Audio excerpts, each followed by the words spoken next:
In this video I'm gonna cover functions, so I'm gonna create a new folder and call it 09_functions and an index.php file in there. Okay, so besides the built-in PHP functions, you can create your own functions, and a function is a block of code that is executed when called or invoked. So I'm gonna have a comment here, say simple function.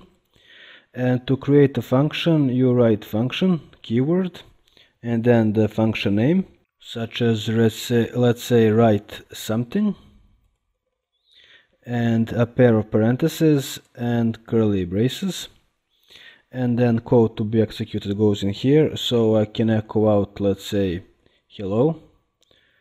And you shouldn't really echo out from functions, you should return, but I'm gonna get to that later on, so for now I'm just gonna do this.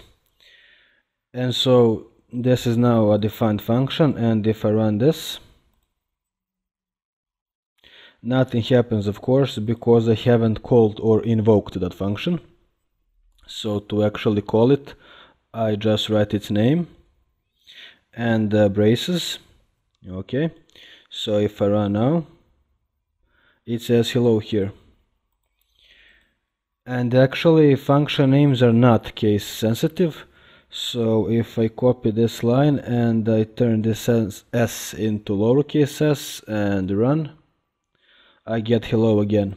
Okay, but you really should be treating them as if they were case sensitive. And I'm just gonna have a br here. Functions can also take parameters or arguments. A parameter is a variable in a method definition, and when a method is called, the arguments are the data you pass into the method's parameters. Okay, so I'm gonna say here method with parameters, and let's say I have a function here called fruit, and now I can have some variable in here, and I can echo out I like fruit, like so, and actually have a br as well.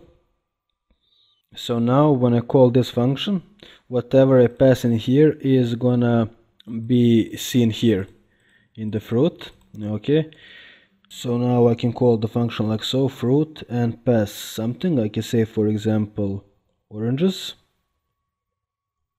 And if I run this, I get here I like oranges. And of course I can call this function as many times as I want, so I can say, for example, here kiwis and apples or whatever, and I get all of those.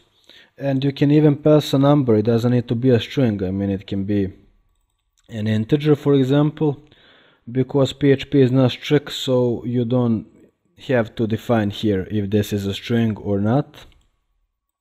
So if I run this, I get a like 20, for example.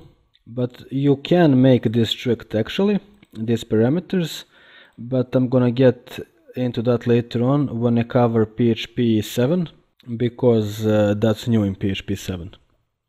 Okay, and besides just one parameter, a function can have multiple parameters, so I can say here function, call it, for example, fruit and color, and have a variable here fruit and color.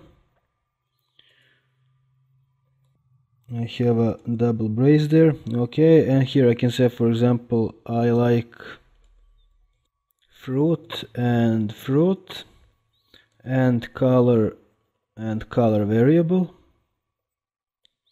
and the br actually, and I can call that here fruit and color actually. So fruit can be apples and the color red, like so. So if I run this, I get that echoed out. Okay, and the function can also have default parameters, and if you have a default parameter, then you don't need to set that parameter when calling the function. So I can have a function here, call it fruit2, for example, and in here I'm gonna have a variable called fruit or whatever, and I'm gonna make it equal to something. So I'm gonna make it equal to grapefruit. Okay, And now when I call this function, if I don't specify a fruit, it's gonna be grapefruit. So in here I'm gonna say echo and I like fruit, like so. And I'm gonna call the function here fruit2 with no parameters, and down here with a parameter which is gonna be a string, and let's say apples, and just a br in here. So if I run this, first I get I like grapefruit and then I like apples. So this is the default. This actually is the default. Okay.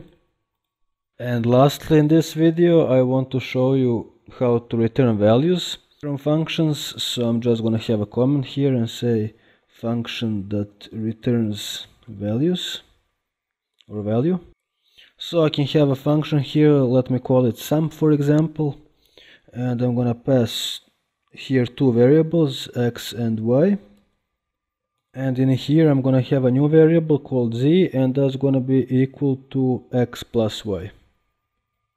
And I want now to get this result somehow from this function, so I use return. Okay, so I'm gonna say return z, and now because I'm returning a value, I can actually assign this function, so I can call it and actually assign it to a variable. So I can assign this function to a variable, and then that variable is gonna have the value of whatever is returned. So I can say here int, and that's equal to sum, and let's say 1 and 2. And now if I echo out that int and run this, I get 3 here. Okay. And also when you return something in a function, the function is left at that point, so that's why return is usually at the bottom, but you might have some logic and have a few returns based on some conditional. So for example, if I say here just return, I'm not gonna have any logic, just return 5, let's say, the function is gonna end at this point, it's not gonna get to this point. Okay, so if I run this now, I get 5 here. I'm just saying this because you can have multiple returns, but when the first return is hit for some reason or logic, it's gonna leave the function at that point. I'm just gonna comment this out and run again, and now still I get 3. Okay, that's it for this video. See you in the next one.